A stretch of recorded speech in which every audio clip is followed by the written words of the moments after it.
Imam mazhab 4. Yang paling tua Hanafi, nomor 2 Maliki, nomor 3 Syafi'i, nomor 4 Hambali. Kalau yang sholatnya cepat-cepat itu mazhab apa Pak Ustadz? Valentino Rossi.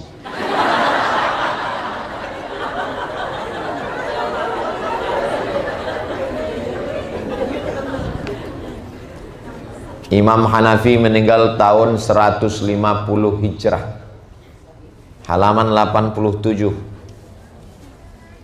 Dia tidak mau diangkat jadi hakim.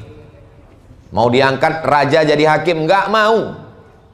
Akhirnya raja merasa terhina, dia dipenjara, dipukul dan meninggal dalam penjara. Imam mazhab itu orang alim, faqih. Begitulah ujian orang-orang sabar. Saya berapa kali dilaporkan mau dipenjara, nggak jadi. Berkat doa jamaah semua. Belum SP3, masih ada. Kaki saya ini sebelah masih dilaporkan.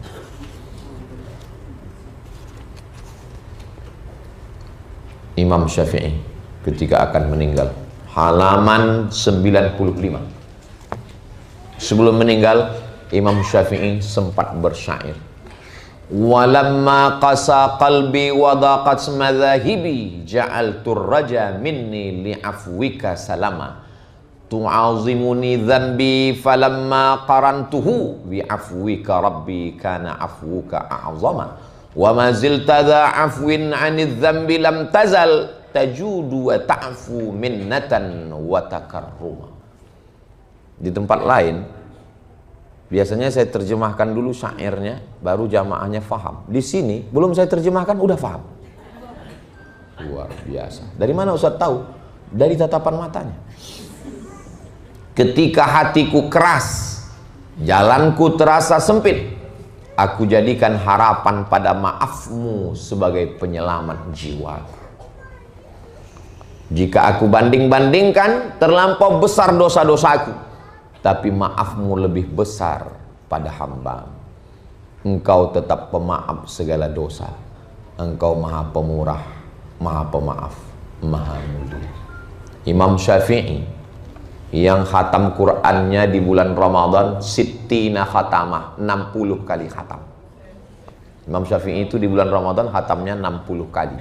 Satu malam sekali, siangnya sekali. Hafal Qur'an umur 7 tahun.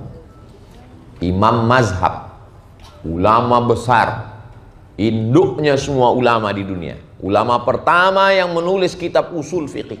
Tapi menjelang kematiannya tetap minta ampun segala dosa. Bagaimana dengan kita yang bukan apa-apa dan bukan siapa-siapa? STJ, status tak jelas.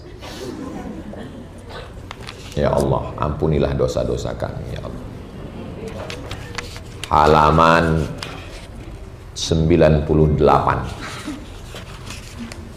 Imam Ahmad bin Hambal, Imam Hambali.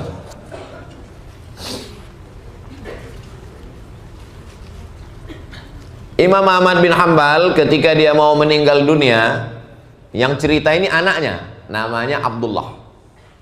Dimulai ceritanya halaman 97. Waktu ayah saya mau meninggal, saya duduk di sampingnya. Di tangan saya ada sepotong kain yang sudah saya siapkan untuk mengikat dagunya. Siapkan kain, tali, jangan tali keras, kain untuk mengikat dagu supaya mulut nggak terbuka. Ibu kok nyiapkan kabel? Karena suami saya keras Pak Ustadz. Jangan, sejahat apapun dia, siapkan kain. Kain perca putih potong untuk mengikat. Sudah saya siapkan untuk mengikat dagu ayah saya. Saat itu ayah saya sedang sakratul maut. Ayah seperti tenggelam sampai kami menyangka ayah kami sudah meninggal. Kemudian ayah saya sadar dan berkata, tidak sampai, tidak sampai, belum. Apa maksudnya? Ayah memberikan isyarat dengan tangannya. Tidak sampai, kata dia. Tidak sampai. Halaman 98. Sampai 2-3 kali ayah saya melakukan itu. Pada kali ketiga saya bertanya, wahai ayah, apa yang sedang kau katakan? Ayah saya menjawab, wahai anakku, Tadi iblis datang berdiri di samping saya, menggigit jari saya dan berkata, wahai Ahmad, ikuti aku. Lalu saya mengatakan, tidak sampai. Tidak sampai maksudnya tidak sampai saya mati dalam keadaan mengikut Allah dan Rasulullah. Imam Ahmad bin Hambal, Imam Hambali, pernah ditanya anaknya, namanya Abdullah. Abdullah, kamu anaknya Imam Ahmad bin Hambal? Iya. Berapa kali ayahmu itu sholat sehari semalam? Salasami'ati raka'ah, 300 rakaat. Sholatnya 300 rakaat. Imam mazhab yang keempat menulis kitab hadis judulnya Musnad, isi hadisnya 40.000. Kitab hadis terbesar punya Imam Ahmad bin Hambal. Waktu mau meninggal dunia masih digigit iblis tangannya. Gimana kita nanti waktu mau mati?